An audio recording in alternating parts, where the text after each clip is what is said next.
வணக்கம். நான் ஜோசியர் அர்தாஸ் பாரதி பேசுகிறேன். வேலூர் மாவட்டம் சத்துவாச்சேரியில் ஜோசியராக இருக்கேன். இப்போ இந்த சித்ரா பௌர்ணமி பற்றி பேசலான்ட்டு ஒரு பதிவு இது. ரகுராம் அண்ணன் கேட்டிருந்தார், my India my people channel மூலிமா போடலான்ட்டு. அதுக்காக இது ஒரு பதிவு. 1/5/2026 அன்றைக்கி சித்ரா பௌர்ணமி. இது ரொம்ப விசேஷமான பௌர்ணமியாக கொண்டாடுவோம். அதாவது ஒரு மாதமும் ஒரு பௌர்ணமி ஒரு விசேஷம்தான். இந்த சந்திரமானம் சொல்லுவாங்க. சந்திரன் அடிப்படையாக வச்சு சில விழாக்கள் கொண்டாடுவோம். உதாரணத்துக்கு சித்திரை மாதத்தில் சித்ரா நட்சத்திரத்தில் கன்னி ராசியில் வரும். அது சித்ரா நட்சத்திரத்தில் பௌர்ணமி வர்றப்போ சித்ரா பௌர்ணமின்னு ஒன்று. அதே மாதிரி பார்த்திங்கனாக்கா வைகாசி மாதம் விசாக நட்சத்திரம் வர்றப்போ அது ஒரு பௌர்ணமி, வைகாசி விசாகம் கொண்டாடுவோம். அப்போ ஒரு பௌர்ணமிக்கு ஒரு நட்சத்திரத்தில் வர்றப்போ அதை நம்ம விழாவாக கொண்டாடுறோம். இது என்ன இவ்வளோ முக்கியத்துவம் அப்படின்றப்போ, சிறப்பான பௌர்ணமி அப்படின்னு சொல்கிறப்போ நம்ம சித்திரை மாதம் மாதிரி சித்ரா பௌர்ணமி நம்ம எடுத்துக்கலாம். ஏன்னா முதல் மாதம் வருடப்பிறப்பு, தமிழ் வருடப்பிறப்புன்னு சொல்கிறப்போ சித்திரை மாதம் 1ஆம் தேதி வரும். சூரியன் மேஷ ராசியில் பிரவேசமாவார். அப்போ அங்கே உச்சமாகிறார். சூரியன் உச்சமாகிறப்போ பௌர்ணமி கூடி வர்றது தான் இந்த சித்திரை நட்சத்திரத்தில் சித்ரா பௌர்ணமி. இப்போ சித்திரை நட்சத்திரம் 2 பாதம் பார்த்திங்கன்னா உங்களுக்கு கன்னி ராசியில் வரும், 2 பாதம் துலாம் ராசியில் வரும். இந்த ஜோதிடவியல் கணக்கு, வானவியல் கணக்குப்படி பார்த்திங்கன்னா சூரியன் சந்திரன் ஒரே ராசியில் இருக்கிறாங்கன்னா அன்றைக்கி அமாவாசை.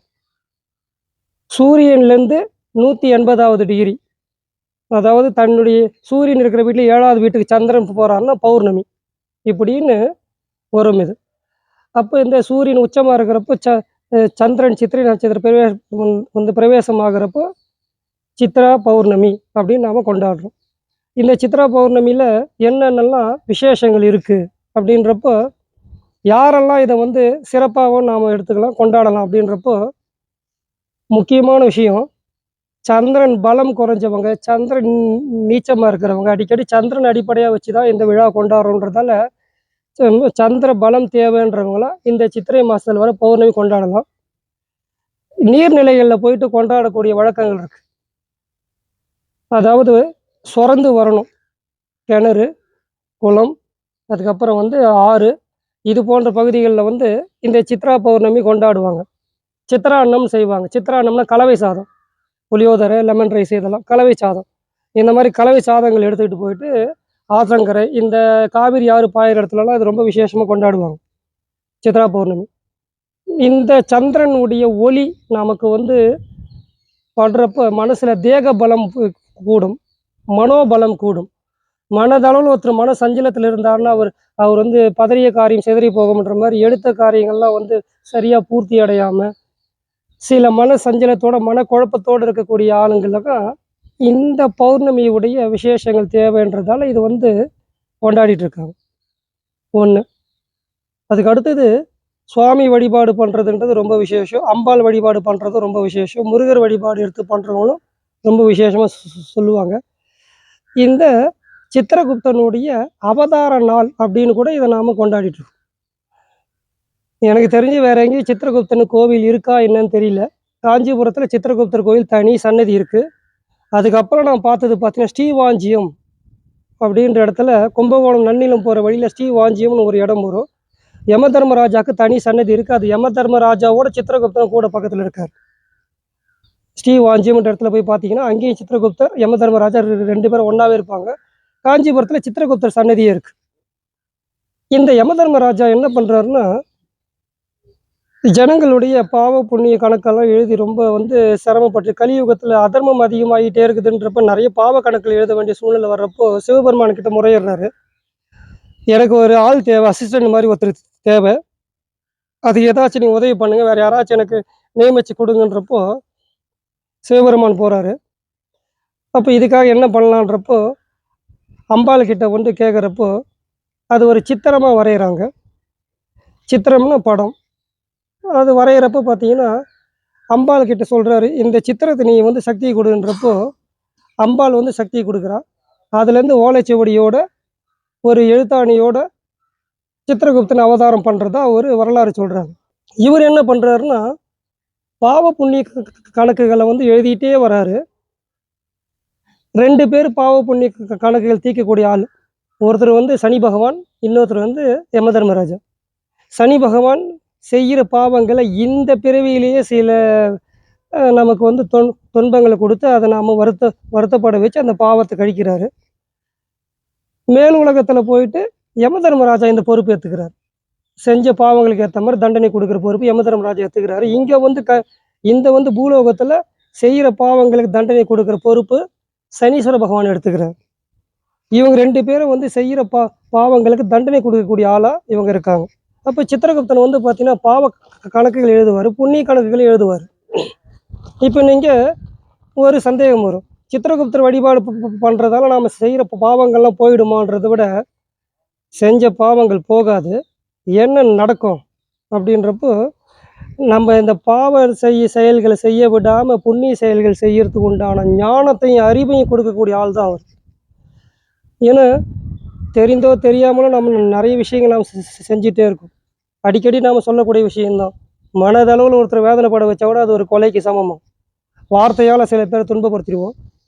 அப்படின்றப்போ அது கூட அவங்க வந்து வேதனைப்படுறப்போ நமக்கு அது வந்து ஏதோ ஒரு பாவங்களாக வந்து சேருது அப்படின்ற மாதிரி சொல்கிறாங்க. மனதளவில் ஒருத்தர் வேதனைப்பட வச்சா கூட அது ஒரு கொலைக்கு சமம்.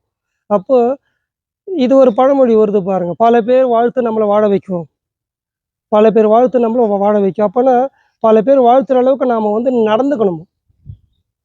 இப்படியும் இந்த செயல்கள் எல்லாம் நமக்கு வந்து ஞானத்தை கொடுத்து அதை வந்து நடைமுறைக்கு எடுத்து வரத்துக்காக தான் சித்திரகுப்தர் உதவுவார். நீ செஞ்ச பாவத்துக்கு உண்டான தண்டனை அவர் எழுதக்கூடிய ஆள் தான், புண்ணியத்தை எழுதக்கூடிய ஆள் தான். இவரை வழிபாடு பண்ணுறதுனால என்ன கிடைக்கிது அப்படின்னா தெளிவான ஞானத்தை கொடுப்பாரு, நியாய தர்மங்களுக்கு பயந்து கட்டுப்பாடு இருக்கிறவுடைய தன்மையை கொடுப்பார். இதுக்கு தான் அவர் வழிபாடு உதவுது. சித்திரகுப்தர் வழிபாடு ஒரு பக்கம் இப்படி இருக்குது. அதுக்கப்புறம் வந்து மனதளவில் நாம் வந்து கிளேசங்கள், மனக்குழப்பம், சஞ்சலத்தில் இருக்கிறப்ப கூட நாம் ஒரு சரியான முடிவு எடுக்க முடியாது. அந்த மன சஞ்சலத்தை தீர்க்கக்கூடிய சந்திர பகவான், இவருக்காக ஒரு வழிபாடு. சித்திரகுப்தர் வழிபாடு ஒரு பக்கம், இதுக்கு அடுத்து சந்திரனுடைய வழிபாடு. சந்திர உதயத்தில் போயிட்டு நாம் வழிபாடு பண்ணுறது, கிரிவலம் வர வழக்கம்லாம் அதுக்கு தான் வந்தது. அதாவது மனோபலம் கூடணும்னா சந்திர ஒளியில் நாம் வந்து வெளியே வந்து நடமாடணும். இன்றைக்கி அதெல்லாம் குறைஞ்சி போச்சு. ஏசி போட்டுட்டு உள்ளே உட்காந்துக்கிறோம். வெயில் காலமாக இருந்தாலும் சரி, இரவு பொழுதுலையும் சரி, இப்படியே உட்காந்துக்கிறோம். வெளியே நடமாட பழக்கம்லாம் குறைஞ்சி போச்சு. முழுமையான சந்திரன், முழு சந்திரனுடைய கிரகணம் நம்ம மேலே விழற பார்த்தீங்கன்னா மனதளவில் நம்ம தெளிவு ஏற்படும். இதுக்கு தான் கிரிவலம் போக சொன்ன வழக்கம்லாம் எடுத்துகிட்டு வந்தாங்க. அதுக்கப்புறம் நதிக்கரையில், குளக்கரையில், ஆத்தங்கரையில் இந்த மாதிரி இடத்துலலாம் வந்து ஒன்று கூடி ஒரு விழா மாதிரி எடுத்து இந்த சித்திரான்னம் சொல்லுவாங்க, புளியோதரை, இந்த எலுமிச்சை சாதம் இதெல்லாம் கலரி எடுத்துகிட்டு போயிட்டு அங்கே வந்து சாப்பிட்டுட்டு சந்தோஷமாக கொண்டாடக்கூடிய வழக்கங்கள் இருக்குது. இந்த சின்ன பிள்ளை கூட நிலா ஓடிவான்ற மாதிரி தான் நிலாவை காமிச்சு தான் சாதம் ஊட்டுற வழக்கமெல்லாம் கூட இந்த சின்ன குழந்தைங்களுக்கு எவ்வளோ துக்கத்தில், நம்ம சின்னவங்கலேருந்து பெரியவங்க கூட வச்சுக்கோங்க, எவ்வளோ துக்கத்தில் இருந்தால் கூட சந்திரனை ஒரு சனம் பார்த்தோம்னா நமக்கு உற்சாகம் வந்துடும், சந்தோஷம் வந்துடும். நிலவை பற்றி வர்ணிக்காத கவிஞர்களே கிடையாது. சின்ன குழந்தை கூட பாருங்கள், நிலாவை காட்டி தான் சோறு ஊட்டுறதா ஒரு பழக்கம்லாம் வந்த காரணமே சந்திரனை பார்த்தாலே நமக்கு ஒரு மனசாந்தி, மன நிம்மதி கிடைக்கும். அப்போ இந்த சந்திர ஒளி நம்ம மேலே பட்டுச்சுன்னா கூட இந்த மனசாந்தி, மன நிம்மதி, ஒரு தெய்வீக அருள் எடுத்துகிட்டு வந்து சேர்க்கறது, இதெல்லாம் கொடுக்கக்கூடிய ஒரு கிரகணம், அந்த ஒளி பாய்ச்சல் நமக்கு தேவைன்றதால தான் இந்த பௌர்ணமி காலங்களில் விழாக்கள் எடுத்துகிட்டு வந்தாங்க. இது சித்ரா பௌர்ணமிக்கு உண்டான விசேஷங்கள். இதுக்கப்புறம் மதுரையில் ஒரு விசேஷமான ஒரு விழா கொண்டாடுறாங்க. இது நான் முக்கியமாக சொல்லி ஆகணும். சித்ரா பௌர்ணமி அன்றைக்கி தான் கள்ளழகர் ஆற்றுல இறங்குவார். அவரும் பாருங்கள் ஆற்றுக்கு தான் போகிறாரு. நாம் ஆற்றங்கரையில் தான் இந்த விழா கொண்டாடணும்னு சொல்லுவோம், அவரும் ஆற்றுக்கு தான் போகிறார். மண்டுக மகரிஷி அப்படின்னு ஒரு மகரிஷி வந்து தவளையாக அங்கே சாபத்தினால இருக்கார். அவருக்கு மோட்சம் கொடுக்கறதுக்காக அவர் போய் ஆற்றுல போய் இறங்குவார். அப்போ இந்த மாதிரி வந்து நீராட்டெல்லாம் பண்ணுவாங்க. இதில் என்ன விசேஷம்னா, அந்த கள்ளழகர் எப்பேற்பட்ட ஆள் தெரியுமா? அவர் ஒரு தூய்மையான ஒரு தங்கத்தினால செய்யப்பட்ட ஒரு விக்கிரகம். அது அந்த தங்கத்துக்கு பேர் என்ன தெரியுங்களா? அபராஜிதா தங்கம்னு பேர். அபராஜிதா தங்கமா இந்த பூலோகத்துக்கு கிடைக்கிற தங்கமே கிடையாது. அது இந்திரலோகத்தில் கிடைச்ச தங்கம். அது இந்திரலோகத்திலேருந்து எடுத்துகிட்டு வந்து இந்த அபராஜிதா தங்கம் அப்படின்ட்டு அந்த ஒரு தங்கத்தில் வந்து விக்கிரகம் பண்ணியிருக்காங்க. இதுக்கு மூபர கங்கைன்னு ஒரு அங்கே ஒரு ஆறு போகுது. அதுக்கு பேர் சிலம்பாறுன்னு கூட பேர். மூபர கங்கை, சிலம்பாறு. இந்த அபராஜித தங்கம் சுத்தமான இந்திரலோகத்துல கிடைச்ச தங்கத்துல செஞ்ச ஒரு விக்கிரகத்தை இந்த பூலோகத்தை தண்ணியில வச்சு அபிஷேகம் பண்றப்ப அது வந்து கருத்து போயிடுது. அதுக்காக மூபர கங்கை இல்லை சிலம்பாறு இந்த தண்ணியை வச்சு தான் அபிஷேகம் இப்போ பண்ணுவாங்க. சுவாமி எங்கெல்லாம் போகிற கூடவே இந்த தண்ணியும் போகும். இந்த சிலம்பாருக்கு ஒரு வரலாறு இருக்கு. அது எப்படி உருவாச்சு அப்படின்றப்போ, இந்த வாமன அவதாரம் எடுத்தார் இல்லையா சுவாமி பெருமாள். வாமனம் வாமனம் அவதாரம் எடுக்கிறப்ப குள்ள மனுஷனா 3 அடி வந்து அளதுக்கு கேட்குறப்போ 3வது அடி வந்து இந்த பெரிய ஒரு இந்த பூலோகத்தை அளக்குறாரு. இவர் பாதம் வந்து விண்ணுலகம் வரைக்கும் போதும். விண்ணுலகம் வரைக்கும் போகிறப்போ சத்தியலோகம் சொல்லக்கூடிய பிரம்மா லோகத்துக்கு போகுது. அப்போ பிரம்மா பார்க்குறாரு, ஏதோ ஒரு பாதம் வருது, இவ்வளோ பெரிய பாதமாக இருக்குன்னு பார்க்குறப்ப அது சங்கு சக்கரத்தோடு இருக்கிறப்ப பெருமாளுடைய பாதம் தெரிஞ்சு அவர் கமண்டத்தில் இருக்கிற தீர்த்தத்தை வந்து அபிஷேகம் செய்கிறார் அந்த பாதத்துக்கு. பெருமாள் பாதத்தில் இருக்கிற சிலம்புன்னா ஒரு கண்டிகைன்னு சொல்லுவோம், காலில் போடுற ஒரு அணிகலன். அந்த சிலம்பில் பட்டு அதுலேருந்து வந்த ஒரு தீர்த்தம் தான் இந்த சிலம்பாறு. பூலோகத்தில் அந்த இடத்துல அது வந்து சேர்ந்ததா ஒரு வரலாறு இருக்குது. ஒரு சிலம்பாறு அப்படின்ற ஆறுக்காகவும் இந்த மூபர கங்கைன்னு சொல்லுவாங்க. பிரம்மா கிட்டேருந்து பிரம்மா கமண்டத்துலேருந்து வந்த கங்கை அந்த சிலம்பில் பட்டதால் அதுக்கு சிலம்பாறுன்னு பேர். இந்த அபராஜிதா தங்கம்ன்றது அந்த குதிரையிலேருந்து அந்த சுவாமி தூய்மையான தங்கம் இந்திரலோகத்தில் கிடைக்கிற தங்கத்தில் செஞ்ச ஒரு விக்கிரகம். இந்த சிலம்பாறு இந்த மூபர கங்கை என்று சொல்லக்கூடிய நீரில் அபிஷேகம் பண்ணாதான் அது பளிச்சுன்னு பளபளப்பாக இருக்குது. இப்படி ஒரு ரகசியம் இருக்குது அந்த கள்ளழகரில். இந்த கள்ளழகர் ஆற்றுல இறங்குற விழாவும் சித்ரா பௌர்ணமியில் தான் கொண்டாடுறாங்க. நம்ம வேலூரில் கூட பார்த்திங்கன்னா புஷ்ப பல்லக்கு சித்ரா பௌர்ணமி அன்றைக்கி தான் ரொம்ப விசேஷமாக கொண்டாடுவாங்க. கிட்டத்தட்ட ஒரு 9 சுவாமி இந்த வந்து புஷ்ப பல்லக்கில் அலங்காரத்தோடு வருவார். வாய்ப்பு இருந்தால் நைட்டு வந்து இந்த புஷ்ப பல்லக்கு வந்து பாருங்கள். வேலூரில் நம்ம ஜலகண்டீஸ்வரர் கோயிலை சுற்றி தான் அது வரும். அது இந்த சாரதி மாளிகை சைடெல்லாம் வரும். இதுக்கப்புறம் பார்த்திங்கன்னா திருவண்ணாமலை கிரிவலம் போகிறவங்களும் போகலாம்.